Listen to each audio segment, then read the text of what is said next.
من الشيطان الرجيم. بسم الله الرحمن الرحيم. ولما جاء موسى لميقاتنا وكلمه ربه قال رب أرني أنظر إليك قال لن تراني ولكن انظر إلى الجبل فإن استقر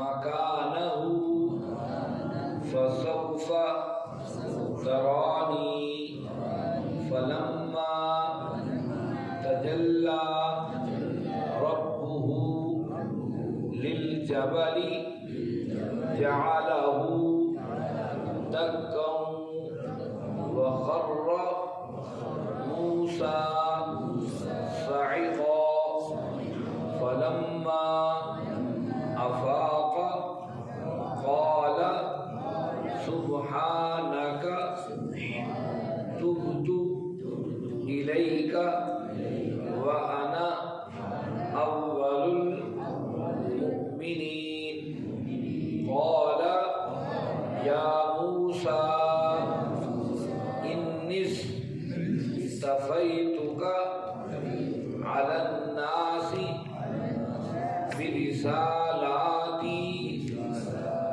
وبكلامي فخذ ما آتيتك وكن من الشاكرين وكتبنا له في الألواح من كل شيء موعظة وتفصيلا لكل شيء فخذها بقوة وأمر قومك يأخذوا بأحسنها سأريكم دار الفاسقين سأصرف عن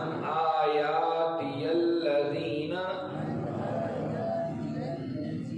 يتكبرون في الأرض بغير الحق وإن يروا كل آية لا يؤمنوا بها وإن يروا سبيل الرشد لا يتخذوه سبيلا وإن يروا سبيل الغي يتخذوه سبيلا ذلك بأنهم كذبوا بآياتنا وكانوا عنها غافلين. صدق اللہ. عزیز ساتھیو، تمام حمد و ثنا، تعریف و توصیف اس رحیم و کریم رب کے لیے اس کا رحم اور کرم ہر سو وسیع ہے. اس کا رحم اور کرم ہے جو آپ اور ہمیں اپنی بارگاہ میں وہ کھینچ لایا ہے.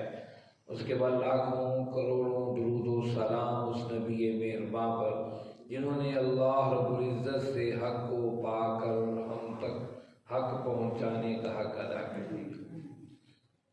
سورہ اعراف ہے، اس کی ہم نے 142 آیات پڑھ لی ہیں اور نواں پارہ چل رہا ہے. گزشتہ آیات بینات بھی ہم پڑھ اور سن آئے ہیں کس طریقے سے بنی اسرائیل ایک جگہ سے گزری اور انہوں نے دیکھا نجات حاصل کرنے کے بعد کہ لوگ بت کی پوجا کر رہے تھے. الٹا انہوں نے کہا کہ موسیٰ ہمارے پاس بھی ایسا خدا ہو جو ہمارے سامنے موجود ہو، اس کی بندگی کرے. موسیٰ علیہ السلام کو افسوس ہے تم لوگوں پر کیسے عجیب بندے ہو. فرعون کے چنگل سے آزادی تمہیں رب نے دلوائی، دریا سے تم نکل کر کراس ہو کر یہاں پہنچے ہو، اللہ کی حمد و ثنا کرو، اللہ کا شکر ادا کرو، لیکن تم کن چکروں میں پڑ گئے ہو۔ وہ کیسا تم پر ظلم کرتا تھا، تمہارے قتل عام کرتا تھا، تمہارے بچوں کو اور بچیوں کو زندہ چھوڑ دیتا تھا۔ اس کے بعد پھر فرمایا کہ اللہ رب العزت نے کہ موسیٰ علیہ السلام 30 دنوں کا کہہ کر کوہ طور پر آئے، وہاں 10 دن مزید قیام کرنا پڑا، اور پھر اس کے بعد کیا ہوا اس کے بعد انہوں نے آگے ہم پڑھیں گے، دیکھیں گے آج کا آیات۔ آج کا سبق آیت نمبر 143 سے شروع ہوتا ہے۔ فرمایا اعوذ باللہ من الشیطان الرجیم۔ ولما، اور جب جاء آئے موسیٰ علیہ السلام لیمیقاتنا، ہمارے وقت مقررہ پر اور وقت اور جگہ کے مقررہ جگہ پر، وکلمہ، اس سے کلام کیا ان سے رب، ان کے رب نے، قال، انہوں نے کہا ربی، میرے رب، ارینی، مجھے توفیق دے، انظر الیک، کہ میں تجھے دیکھوں۔ قال، فرمایا، لن ترانی، تو ہرگز مجھے دیکھ نہیں سکتا، ولیکن، لیکن، انظر الی الجبل، پہاڑ کی طرف دیکھ، فإن استقر، اگر وہ برقرار رہے مکان ہو اپنی جگہ پر، فسوف ترانی، پس تو پھر مجھے دیکھ سکے گا۔ فلما، پس جب تجلی ربہ، اس کے رب نے تجلی ڈالی، للجبل، پہاڑ پر، جعلہ دکا، وہ ریزہ ریزہ ہو گیا، وخر، اور گر پڑے موسیٰ علیہ السلام، صاعقا، بے ہوش ہو کر۔ فلما، پس جب افاقہ، انہیں افاقہ ہوا، قال، اور نے کہا سبحانک، تو پاک ہے، تبت، میں توبہ کرتا ہوں، الیک، تیری طرف، وانا، اور میں اول المؤمنون، پہلا وہ ہوں جو ایمان لے کر آنے والا ہے۔ جہاں سے موسیٰ علیہ السلام جب کوہ طور پر گئے اس کا تذکرہ ہو رہا ہے۔ اللہ نے میقات کہتے ہیں اس جگہ پر جو جگہ متعین کر دی گئی ہو، اور آپ جانتے ہیں کہ حرم جہاں آپ اور ہم عمرہ اور حج کے لیے جاتے ہیں، یہ بیت اللہ اور حرم، اس کے چاروں سمت وہ جگہ جہاں پر آپ تلبیحات ادا کرتے ہیں، اور ہر حاجی جانے والا وہیں سے احرام باندھتا ہے، اور ہر عمرہ کرنے والا وہیں سے عمرہ کے لیے نیت بھی کرتا ہے، اور وہ لباس جو عمرے کے لیے احرام کا وہ زیب تن کرتا ہے، اس کو بھی میقات کہتے ہیں۔ حرم کے چاروں سمت ایک حدود متعین ہے، اسے میقات کہتے ہیں، اور پاکستانی اور ہندوستانیوں کا میقات یلملم ہے، لیکن وہ سمندر کے اندر آتا ہے وہ جگہ جب یہاں سے حاجی اور عمرہ کرنے والا چاہے ملتان ایئرپورٹ سے، کراچی سے، لاہور سے، کسی ایئرپورٹ سے یہاں سے روانہ ہوتے ہیں تو وہ یہاں سے احرام باندھ کر چلتے ہیں، کیونکہ جہاز کے اندر تو اتنا وقت نہیں ہوتا ہے، لیکن جب وہ یلملم کے اوپر سے گزرتا ہے تو سائرن بجا دیتا ہے کہ لوگ نیت کر لیں اور لبیک اللہم لبیک کی صدا لگائیں، تو پھر وہ اعلان کرتے ہیں۔ یلملم وہ حصہ ہے جب وہاں پہلے جہاز ہوتے تھے، یلملم کے مقام پر پہلے جہاز ٹھہر جاتا تھا اور لوگ وہاں پر غسل کر لیتے تھے اور پھر احرام باندھ لیتے تھے، تو وہ یلملم میقات ہے۔ تو یہاں میقات سے آپ کو بات بتا، اسے بھی میقات کہتے ہیں، یہاں بھی لیمیقاتنا کے لفظ استعمال ہوئے۔ ہم نے ایک جگہ مقرر کر دی تھی اور وقت بھی مقرر کر دیا تھا موسیٰ علیہ السلام سے، وکلمہ ربہ، جہاں ان کے رب نے ان سے کلام کرنا تھا۔ جب ملاقات ہوئی، کلام شروع ہوا، تو جب اتنی لذت آئی، پہلی ملاقات میں بھی لذت تھی، پھر بعد میں جو اللہ سے گفتگو لذتیں تھیں، یہاں بڑے عرصے کے بعد پھر اسی طور پر آئے تھے ملاقات کے لیے، تو وہ دل کی خواہش زبان پر آ گئی، ربی ارنی انظر الیک، ربا مجھے توفیق دے کہ میں کھلی آنکھوں سے تجھے دیکھوں۔ اللہ نے فرمایا لن ترانی، ہرگز نہیں ہو سکتا ہے۔ دیکھیے جس نبی کے آپ اور ہم امتی ہیں، اس نبی کی عظمت کو دیکھیے، پھر آج وہ ذلیل ہو رہی ہو، اور جو اپنے نبی کی نافرمان امت ہے وہ دنیا کے اندر اپنے احکامات ساری دنیا کے لوگوں کو اپنی شکنجے میں جکڑی ہوئی ہو۔ آپ اور ہم اسلام کی بات کرتے بھی شرماتے ہیں، لیکن یہود اپنے مذہب کی بات کرتے ہوئے اس پر چلنے سے نہیں شرماتے۔ آج زبان کے دخل وہ اپنے یہودی ہونے کا اعلان کر رہے ہیں، اپنی حکومت کا اعلان کر رہے ہیں، اپنی ریاست کا اعلان کر رہے ہیں، اور جو ان کا دعویٰ پوری دنیا پر حکومت کا ہے اس کا وہ اعلان کر رہے ہیں۔ اس سے مقابلے مسلمان ابھی تک اس چکر میں پڑے ہیں کہ بس میں سیاسی بات ہونی چاہیے کہ نہیں ہونی چاہیے، ابھی تک اس چکر میں پڑے ہیں یار یہ دین اور ہے دنیا اور ہے، ابھی تک ہم اس گھن چکر کے چکروں میں پڑے ہیں، اور یہود ہماری ہر چیز کو اپنی مٹھی میں قید کیے ہوئے۔ یہ کوئی آج قرآن نے کیوں بار بار، آپ دیکھتے ہو ابھی تک ہم یہ نامے سے بارے میں پہنچے، بار بار یہودیوں کا تذکرہ بنی اسرائیل کا کیوں ہے؟ شاید اسی لیے ہے، میں سمجھتا ہوں آج کے دور میں اتنا یہودیوں کو بنی اسرائیل سمجھنا ضروری ہے، ماضی میں شاید کبھی کی ضرورت پیش نہ آئی۔ شاید یہ قرآن آج ہی کے لیے، اس دور کی امت کے لیے اللہ نے بتایا ہو، ہوش میں آ جاؤ اور اپنے آپ کو صحیح راستے پر لگا لو۔ کہاں پر کھڑے ہو؟ اپنے کھڑے ہونے کی جگہ کو دیکھو اور اپنے شعور کی آنکھیں کھول کے دیکھو۔ اب ابھی اسی بحث میں پڑھیں کہ اسلام سیاسی ہے کہ غیر سیاسی، مسئلے میں سیاست کی بات ہو یا کہ نہ ہو۔ اللہ کے بندو، ساری دنیا کی کتابیں جو حدیث کی اٹھا کے دیکھ لو کہ مسجد نبوی جو تھی وہ عدالت بھی تھی، پارلیمنٹ بھی تھی، مسجد بھی تھی، اور محمد کریم صلی اللہ علیہ وسلم نبی بھی تھے اور اللہ کے رسول بھی تھے اور حکمران بھی تھے۔ پھر بتائیے سیاست مسجد اور باہر کہاں نہیں ہے؟ ہم نے کہا نہیں فلاں نہیں فلاں نہیں، کیوں ایسا نہیں؟ کیا حضور کی سیرت کو جانتے بوجھتے ہوئے آنکھیں بند کر کے بیٹھے، یا ہم صرف لگا دیتے ہیں مکہ شاپ، مدینہ سویٹ، یہ فلاں فلاں، غوثیہ فلاں، یہ مذہبی نام صرف ہم نے کاروباری نیم پلیٹوں کی رکھ لی ہیں؟ کیا اس دکان کے اندر وہ غوثیہ، وہ مکی، وہ مدنی، وہ سلسلے کہیں نہیں نظر آتے؟ ہم کب تک اپنے آپ کو لوگوں کو دھوکہ دیتے رہیں گے؟ اللہ نے بار بار بنی اسرائیل کے تذکرے کر کے بتایا، دیکھو تمہارا نبی بھی اعلیٰ تو امتی بھی اعلیٰ ہو۔ اور ہم گرے پڑے ہیں کہ نہیں نہیں نہیں نہیں، اللہ تو سچا تو ہے، پر تیری سچائی مرنے کے بعد ہی دیکھیں گے، مرنے تک تو نے ہمیں مہلت دی، ہم جو کچھ کرنا چاہے کرتے رہے۔ یہ سب سے بڑا المیہ ہے قرآن۔ دیکھیے آپ دیکھو دیکھ ابھی نامے سے پارے تک پہنچے، اب بقرہ سے لے لیجیے، ہر سورت میں بنی اسرائیل بنی اسرائیل بنی اسرائیل، موسیٰ موسیٰ موسیٰ موسیٰ موسیٰ علیہ السلام۔ کیوں؟ آج ہی تو ہے، یہودی ہی موسیٰ صلی اللہ علیہ وسلم کے فالوور ہیں بقول ان کے، اگرچہ وہ نہیں ہیں لیکن ماننے کا دعویٰ تو کرتے ہیں۔ آج پوری مسلم امت کا معاملہ یہودیوں کے ساتھ، عیسائیوں سے ساتھ نہیں، ہندوؤں سے بھی نہیں، سکھوں سے بھی نہیں۔ آج جو بڑا معرکہ ہمارا ہونے والا ہے ماضی مستقبل کے اندر، جس کے بارے میں نبی کریم صلی اللہ علیہ وسلم نے ملاحمۃ الکبریٰ کے الفاظ استعمال کیے، وہ انہیں سے معرکہ ہونے والا ہے۔ اور یہ آپ بھی اس وقت بھی دیکھ رہی دنیا کے سارے عالمی منڈیوں پر قابل یہ لوگ ہیں۔ فرانس کے اندر ہٹلر نے قتل عام ان کا کیوں کیا تھا؟ ہولوکاسٹ پر آج بھی پابندی ہے کہ دنیا کے کسی ملک میں اس پر بات نہیں ہو سکتی۔ کیوں؟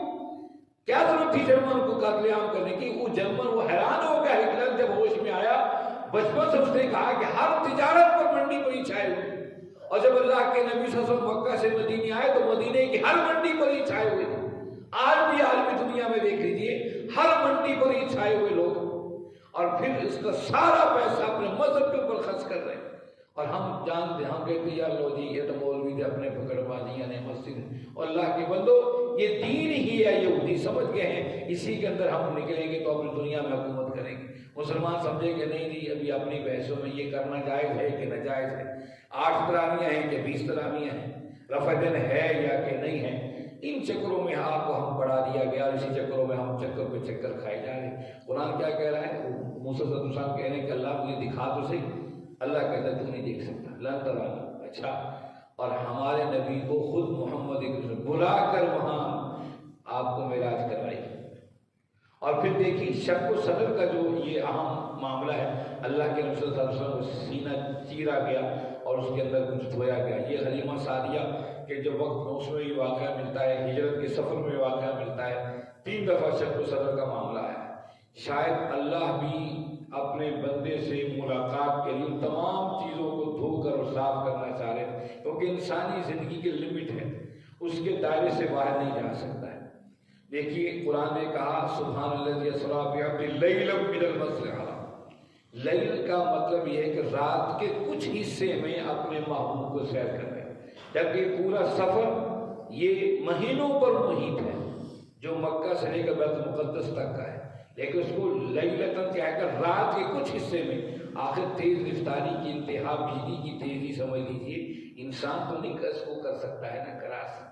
شاید شق صدر کا معاملہ اسی حوالے سے ہو تاکہ قوتیں اور طاقتیں ان کو صاف کر دی جائے جو انسانی لحاظ سے مانے ہوں اس عظیم سفر کے لیے، اور رب سے ملاقات کے لیے جو مانے ہو رہی تھی موسیٰ صلی اللہ علیہ وسلم کی رب سے ملاقات کے لیے؟ اس کے جواب میں اللہ نے فرمایا کہ دیکھیے الی الجبل، اس پہاڑ کو دیکھیے، فاستقر مکان، اگر یہ اس کی جو ہے برقرار رہنا آپ دیکھ لیں اور سمجھ لیں اور آپ قائم رہیں تو ٹھیک ہے، آپ کو دکھائے آپ کی زیارت ہو جائے گی، رب کی ملاقات ہو جائے گی۔ جب دیکھا کہ دکن وہ تو بالکل ہی ہل کے ریزہ ریزہ ہو گیا ہے، اس تجلی کو برداشت نہ کرتے ہوئے فرمایا دک خرا، وہ گر پڑے اور صاعقا بے ہوش ہو گئے۔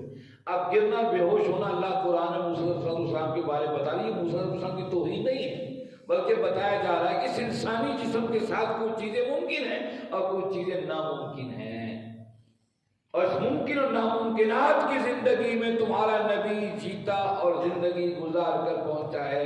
اس نبی کی امتی ہو، کہاں کہاں در کی ٹھوکریں کھا رہے ہو۔ جس نبی اس امت کا نبی عظیم ہے، اس نبی کی امت بھی عظیم ہے۔ اس نبی کی عظمت یہ ہے کہ اللہ سے ملاقات کر سکتا ہے، آسمانوں کو چیر کر پہنچ سکتا ہے، اس کی امت بھی ستاروں پر کمندیں ڈال سکتی ہے، لیکن افسوس دال روٹی سے باہر کفر اس کو نکلنے نہیں دے رہا ہے۔ اس سے باہر نکلے گی دال روٹیوں سے، یہ ہو سکتا ہے کہ تاروں پر کمند ڈالے، دنیا کے اندر اپنے اقتدار کو تسلیم کرا لے، اسی چکروں میں ڈالے رکھا۔ فلما تجلی رب، جب تجلی ڈالی ان کے رب نے جبل پہاڑ پر، جعلہ دکن، وہ ریزہ روزہ ہو گیا، خر صاعقا، وہ گر کے بے ہوش ہو گئے۔ فلما افاق، جب فاقہ ہوا نا، یہ ہے اصل چیز، قال سبحانک تبت الیک، یعنی کہ اللہ میرا کی قصور ہے، تو نے آپ ہی کیتا ہے؟ نہیں، فوراً اپنی غلطی کے ساتھ، میں کتنے بڑا دعویٰ کر بیٹھا تھا کہ اللہ سے اللہ کو دیکھنے کا، سبحان اللہ تو پاک ہے، میری اندر کمیاں کوتاہیاں ہیں، تو پاک ہے، تبت الیک، میں تجھ سے توبہ مانگتا ہوں۔ نبی تو پاک صاف ہوتا ہے، نبی بخشا بخشایا ہوتا ہے، لیکن نبی کی عظمت یہ ہے، نبی کی رفت یہ ہے، اللہ بتا رہے ہیں جب نبی رب سے معافی مانگ رہا ہے تو امتی کو مانگتے ہوئے کیوں پریشانی ہوتی ہے؟ اللہ کے نبی صلی اللہ علیہ وسلم صحابہ کو بتایا کرتے تھے، میرے صحابہ میں دن میں اللہ سے 100 بار استغفار کرتا ہوں۔ بتانا مقصود تھا جو ایسی عظمت والی شخصیت ایک گناہ کا شائبہ تک جس کے دامن پر نہیں ہے، وہ اللہ سے استغفار کیوں کر رہا ہے، کیوں معافی مانگ رہا ہے؟ بتانا اس امت کو مقصود ہے جب میں رب سے معافی مانگ رہا ہوں، تم بھی ہر لمحے رب سے معافیاں مانگتے چلے جاؤ، مانگتے چلے جاؤ، وہ تو معاف کرنے والا ہے۔ اور ماہ رمضان کی برکتیں یہ ہیں کہ اس سے معافیاں مانگو، بار بار مانگو، یہ نہ سمجھو کہ ہماری کوئی قصور نہیں، کئی ایسی غلطیاں آج ہمیں بھول گئی، پتہ ہی نہیں چل رہا کہ وہ کی بھی تھی کہ نہیں کی تھی۔ کل جب دفتر کھولا جائے گا، ایک چیز کو ذرۃ خیر یرا ذرۃ شر یرا، ایک ذرہ برابر بھی کوئی نیکی ہوگی وہ لا کر رب کے سامنے پیش کر دی جائے۔ اس سے حقیقت اللہ سے توبہ استغفار کیجیے اور فوراً کا وانا ولمن، اللہ میں پہلا ہوں جو مومن ہوں، ایمان لانے والا، ایمان پہلے ہی تھا لیکن اپنی عاجزی کا اظہار کر دیا کہ اللہ میں پہلا ہوں۔ قال یا موسیٰ، کہا ہے موسیٰ علیہ السلام کو، اے موسیٰ انی اصطفیتک، اب اللہ کی رحمت دیکھ، کہا میں نے تمہیں چن لیا، علی الناس، تمام انسانوں، روئے زمین میں اس وقت جتنے انسان ہیں ان میں سے تمہیں چن لیا، برسالاتی، اپنے رسالت کے لیے، وبی کلامی، اب سے اپنے سے کلام کرنے کے لیے، فخذ ما آتیتک، جو میں تجھے دوں اس کو مضبوطی سے پکڑ لے، وکن من الشاکرین، اور شکر گزار بندوں میں سے ہو جا۔ اب یہ تورات کے نزول کا وقت تھا۔ وَكَتَبْنَا لَهُ فِي الْأَلْوَاحِ، ہم نے دی انہیں فی الالواح، تختیاں، بالکل شیء موعظۃ، جس میں ہر قسم کی نصیحت موجود تھی، و تفصیلا لکل شیء، ہر چیز کی تفصیل موجود تھی۔ فخذها بقوت، ہم نے کہا اس کو قوت کے ساتھ پکڑ، وامر، حکم دے قوما کا، اپنی قوم کو، یاخذ، لے اس کو باحسنھا، اچھے طریقے سے، سأریکم دار الفاسقین، ان قریب ہم تمہیں فاسقوں کا گھر دکھائیں گے۔ اب یہاں بڑی اہم بات کی کہ ایک تو یہ ہے آج بھی یہودی مانتے ہیں جو اصل کتاب تھی وہ تختیوں پر تھی۔ قرآن بھی الواح کے، الواح کہتے ہیں، لوح کہتے ہیں تختی کو، الواح کہتے ہیں اس کی جمع۔ تختی تو آپ ہم سب جانتے ہیں، بچپن میں کہیں نہ کہیں ہم نے لکھی ضرور ہوگی سکولوں کے اندر، اور ایسے علم کے دشمن ہیں یہ ظالم، تختیوں کا نظام ہی ختم کر دیا سکولوں سے، حالانکہ تختی بہترین تعلیم تھی، یہ تعلیم کا بہترین انداز تھا جس سے آپ اور ہم بچپن میں ضرور کوئی نہ کوئی گزرا ہوگا، ختم کر دیا، تباہی پھیر دی تختی۔ بہرحال یہ قرآن کہتا ہے کہ، اور تورات بھی یہی بات کہتی ہے، جو اصل تورات تھی وہ تختیوں پر احکامات تھے۔ اچھا، اس پر یہ ہے کہ وہ کہتے ہیں احکامات عشرہ، یہودی کہتے ہیں 10 احکامات، 10 احکامات تھے، 10 احکامات تھے، لیکن یہاں قرآن کہتے ہیں الواح، کہ اس میں صرف احکامات 10 نہیں تھے، ان کی زندگی گزارنے کے طور طریقے بھی، نصیحتیں بھی تھیں اور تفصیلات اس کے اندر موجود تھیں۔ فخذھا بقوۃ، یہ آیت بتاتی ہے کوئی تختیاں کو زیادہ وزنی تھیں، اللہ کا فخذھا بقوۃ، اس کو طاقت سے اٹھا۔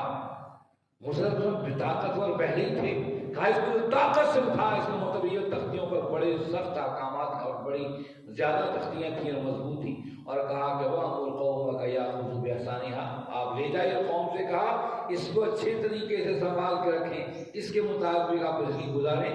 اور پھر اگلی آیت بیت المقدس کی طرف بھی پیشین گوئی کرتے، سَأُرِيكُمْ دَارَ الْفَاسِقِينَ، عن قریب ہم وہ گھر تمہیں دکھانے والے ہیں جہاں فاسق لوگوں نے قبضہ کر رکھا ہے، وہ تمہارا مسکن ہوگا، یعنی کہ فلسطین۔ سأصرف عن آیاتی الذین یتکبرون فی الارض بغیر حق، ان قریب سأصرف عن آیات، ان قریب ہم اپنی آیات سے ان کو موڑ دیں گے، الذین یتکبرون فی الارض، جو زمین میں تکبر اختیار کریں گے بغیر حق، بغیر کسی وجہ کے۔ وَإِن يَرَوْا كُلَّ آیَةٍ لَا يُؤْمِنُوا بِهَا، اور یہ کہ دیکھو ہر آیت وہ اس پر ایمان نہیں لے کر آئیں گے۔ وَإِن يَرَوْا سَبِيلَ الرُّشْدِ لَا يَتَّخِذُوهُ سَبِيلًا، اور سیدھے راستے کی طرف وہ نہیں چلیں گے، غلط راستے کو چنیں گے۔ وَإِن يَرَوْا سَبِيلَ الْغَيِّ يَتَّخِذُوهُ سَبِيلًا، اور دیکھو جو گناہ کا راستہ اختیار کرے گا، ذَلِكَ بِأَنَّهُمْ كَذَّبُوا بِآيَاتِنَا، وہ گویا کہ ہماری آیات کو جھٹلائے گا، وَكَانُوا عَنْهَا غَافِلِينَ، وہ سب کے سب غافل لوگ ہیں۔ یہاں اللہ رب العزت نے بتایا کہ جو ہماری آیات کا انکاری ہے، اللہ رب العزت اس کو اپنی آیات سے دور کر دیتا ہے۔ سأصرف عن آیاتی الذی یتکبر فی الارض بغیر الحق، جو پہلے آیت کا انکار شروع ہوتا ہے، انکار دو طریقے سے ہے، ایک یہ ہے کہ مانے ہی نہ، ایک کہ مانے صحیح عمل نہ کرے۔ جب یہ دونوں ان رستوں پر چل پڑتے ہیں، پھر اللہ ان کو تکبر میں ڈال دیتا ہے، اپنی آیات سے بھی دور کر دیتا ہے، پھر اسے پتہ نہیں چلتا ہدایت کیا ہے اور نافرمانی کیا ہے، پھر وہ تمیز نہیں کر سکتا، وہ اپنے برے کاموں کو بھی اچھا کام سمجھ کے اس کے راستے پر چل پڑتا ہے۔ اللہ کہتے ہیں عنہا غافلین، ہم انہیں غافلین میں لکھ دیتے ہیں۔ غافل کیا ہوتا ہے؟ اسے پتہ ہوتا ہے میں یہ ڈیوٹی کرنی ہے، غافل اسے ہی کہتے ہیں نا، آپ ہم اپنی زبان میں، جس نے ڈیوٹی کرنی ہو لیکن کہتا اچھا یہ ہو جائے گی، خیر ہے، ہوتی رہے، اس کو غافل، یعنی جانتا ہو یہ ڈیوٹی میری ہے، اسے میں نے نبھانا اور کرنا ہے، اس کے علاوہ کوئی نجات نہیں ہے، لیکن پھر وہ کہ اچھا نہیں ہو جائے گا، بس سستی کرے، اسے غافل کہا جاتا ہے۔ اللہ نے ایسے لوگ غافل کہا ہے۔ اللہ آپ اور ہمیں اپنی غفلتوں سے محفوظ فرمائے، اپنا بندہ بنائے، اور خیر کی ترک محتاجی سے محفوظ فرمائے۔ وآخر دعوانا الحمد للہ رب العالمین، والصلاۃ والسلام علی سید المرسلین۔